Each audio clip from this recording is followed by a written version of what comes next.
রোহিঙ্গাদের বাকি পশ্চিমবঙ্গ তো ছেড়েই দিলাম, বাকি ভারতবর্ষ তো ছেড়েই দিলাম। কদিন আগে কাশ্মীর থেকে 5 জন না 7 জনকে ধরা হয়েছে, যারা বাংলাদেশ থেকে জঙ্গলের মধ্য দিয়ে তারা ঢুকেছে। কোন দিক দিয়ে?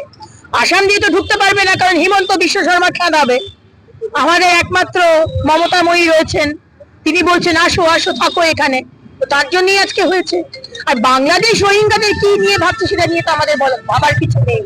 কিন্তু আমার অবাক লাগে যে আমার মতো মানুষ যারা, আমার মতো মহিলারা যারা যারা শিক্ষিত, তারা তো আজকে আমাদের বাংলাদেশে ছিল।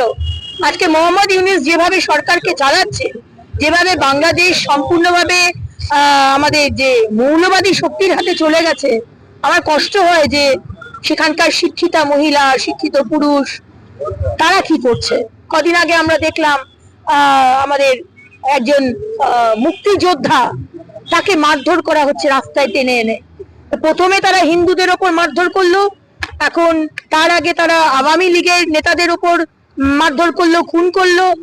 এখন দেখছি মুক্তিযোদ্ধায় যারা ছিল, মুক্তিযোদ্ধা, তাদেরকে আজকে রাস্তায় ডেকে তাদেরকে অপমান করা হচ্ছে। বাংলাদেশ কোন দিকে যাচ্ছে, এই বাংলাদেশকে আমরা চিনি না।